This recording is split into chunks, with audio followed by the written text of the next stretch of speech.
દર્શક મિત્રો નમસ્કાર. અમરેલી જિલ્લા ખરીદ વેચાણ સંઘ એમના ચેરમેનશ્રીની મુલાકાત લેવા માટે અમે આવ્યા છીએ. તો જે વાર્ષિક દરમિયાન જે કામગીરી થઈ હોય એનો અહેવાલ તેમજ અલગ અલગ પ્રકારની જે પ્રવૃત્તિ ચાલી રહી છે, ફટાકડા છે કે પછી ખાતર છે કે વગેરે વગેરે, તો એ આપણે જાણીએ. પ્રથમ તો અમારા દર્શક મિત્રોને આપ ઓળખ અને આપનો હોદ્દો અને શું કામગીરી છે વાર્ષિક દરમિયાન. મારું નામ જયંતિભાઈ પાનસુરિયા, રહેવાસી ચલાલા, તાલુકો ધારી, જિલ્લો અમરેલી. હાલમાં અમરેલી જિલ્લા સહકારી ખરીદ વેચાણ સંઘ લિમિટેડ અમરેલીના ચેરમેન તરીકે હું મારી ફરજ બજાવું છું. આ સંસ્થાની સ્થાપના જે 63 વર્ષ થયા.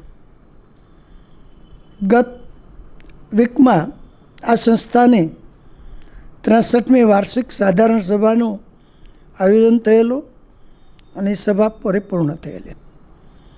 સહકારી સંસ્થાઓ અમરેલી જિલ્લાની અંદર અમરેલી જિલ્લા મધ્ય સહકારી બેંક હોય, અમર ડેરી દૂધ સંઘ હોય, જિલ્લા સહકારી સંઘ હોય કે અમરેલી જિલ્લા સહકારી ખરીદ વેચાણ સંઘ હોય, પરંતુ અમરેલી જિલ્લાનું સહકારી ક્ષેત્ર માનનીય શ્રી દિલીપભાઈ સંઘાણીના નેતૃત્વમાં સર્વસંમતિ સર્વપક્ષી રીતે સરસ રીતે ચાલે છે, જેની સૌરાષ્ટ્ર નહીં પરંતુ ગુજરાત અને દેશ એની નોંધ લે છે.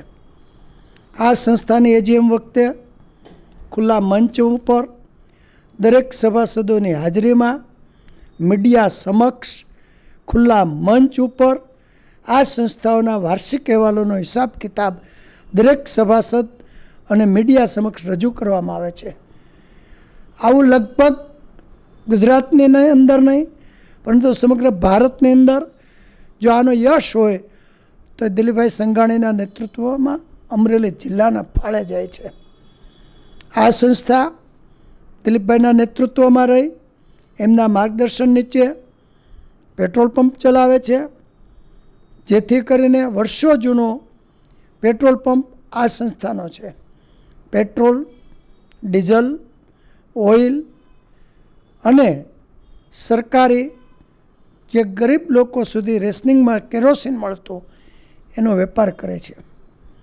સાથે સાથે શુદ્ધતાવાળું પેટ્રોલ ડીઝલ પણ મળે છે, જેથી કરી અત્યાર સુધીમાં કોઈ પણ ગ્રાહકોને ક્યારેય પણ કોઈ પણ જાતની ફરિયાદ આવેલી નથી. ભારત સરકારના નિયંત્રણ નીચેની રાસાયણિક ખાતરો હોય, ખેતી વિષયક બિયારણો હોય કે જંતુનાશક દવાઓ હોય, એનું સમગ્ર વિતરણ આ સંસ્થા દ્વારા સમગ્ર જિલ્લાની અંદર 346 સહકારી સંસ્થાઓ આ જિલ્લા સાથે જોડાયેલી છે. તેમાંથી ઘણી સંસ્થાઓ એવી છે, સહકારી મંડળીઓ, કે મેં કહ્યું એ પ્રમાણેનો વેપાર કરે છે અને ગામડા સુધી ખેડૂતોને એનો સરળતાથી લાભ મળે, રાસાયણિક ખાતરો મળી રહે, જંતુનાશક દવાઓ મળી રહે અને સ્ટાન્ડર્ડ કંપનીની દવાઓ હોય, ઇફકો છે, ક્રિપ્કો છે, ગુજકો માસોલ જેવી કંપનીઓ નામાંકિત સહકારી સાથે જોડાયેલી કોઓપરેટિવ સંસ્થાઓના પોતાની પ્રોડક્ટનું વિતરણ કરી ખેડૂતોને નહીં નફો નહીં નુકસાનના ધોરણે સારી ગુણવત્તાવાળી દવાઓ અને બિયારણો પૂરા પાડે છે. સાથે સાથે અમરેલી જિલ્લા સહકારી ખરીદ વેચાણ સંઘ શિવાકાશીના સ્ટાન્ડર્ડ કંપનીના ફટાકડાઓનું પણ નહીં નફો નહીં નુકસાનના ધોરણે દર વર્ષે વર્ષોથી અહીંયા શોરૂમ ખોલી એનું આયોજન કરે છે અને અમરેલી જિલ્લાના લોકો અને ગ્રામ્ય વિસ્તારના લોકો જિલ્લામાંથી પણ હોંશે અહીંયા ફટાકડા ખરીદ કરવા આવે છે. સાથે સાથે 10 રૂપિયાની ખરીદી કસ્ટમરની હોય કે 500, 1000, 2000, 5000 કે 25,000ની કસ્ટમરની ખરીદી હોય તો પણ 10 રૂપિયાનું વાઉચર હોય કે 25,000નું જીએસટી સાથેનું પાકા બિલ સાથેનો આ સંસ્થા વેપાર કરે છે. ક્યારેય 1 રૂપિયાનું બિલ હોય તો પણ કાચો વેપાર કરેલો નથી. એ અમારી સંસ્થાની મોટી સફળતા છે. સાથે સાથે ગુજરાત સરકારના પાઠ્યપુસ્તકોનું પણ આ સંસ્થા જિલ્લાના જે ડિસ્ટ્રીબ્યુટરો પાઠ્યપુસ્તકના છે, જે ડીલરો છે, જે વેપારીઓ છે, કસ્ટમરો છે, એમને અહીંયા જિલ્લા કક્ષાએથી અમારી એજન્સી ગુજરાત સરકાર સાથે હોય અને ગુજરાત સરકારમાંથી જે એમના પાઠ્યપુસ્તકો છે એમની ખરીદી કરી અને જિલ્લાના અહીંયા જે બુક સ્ટોરવાળા છે એમને અહીંયા અમરેલી બેઠા પહોંચતા કરવામાં આવે છે. એ પણ આ કામ આ સંસ્થા કરે છે. સાથે સાથે આ સંસ્થા જિલ્લા બેંક સાથે જોડાયેલી છે, અમર ડેરી દૂધ સંઘ સાથે જોડાયેલી છે, ગુજકો મસૂલ સાથે જોડાયેલી છે, ઇફકો સાથે છે, ક્રિપકો સાથે છે, નાફેડ સાથે છે.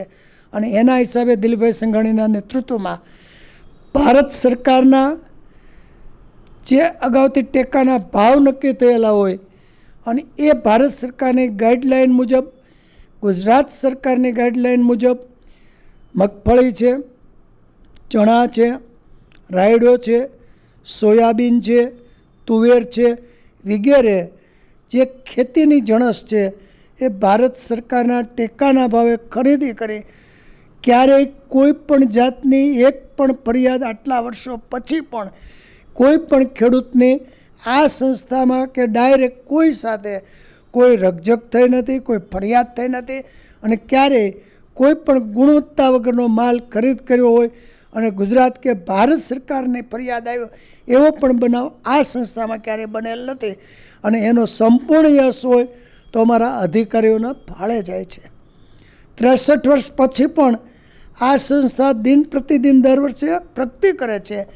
એમાં પણ જો યોગદાન હોય તો આ સંસ્થાના મારા વફાદાર કર્મચારીઓને ફાળે જાય છે. સંસ્થાનું મુખ્ય ધ્યેય અને મુખ્ય સૂત્ર છે નહીં નફો નહીં નુકસાન. એની સાથે સાથે સંસ્થાના કર્મચારીઓનું પણ એક સૂત્ર છે કે આપણી સંસ્થા છે, આપણે એનું જતન કરીએ અને સંસ્થાના દરેક નાના મોટા કર્મચારીઓ આ સંસ્થામાં દિન પ્રતિદિન વફાદારીથી કામ કરે છે.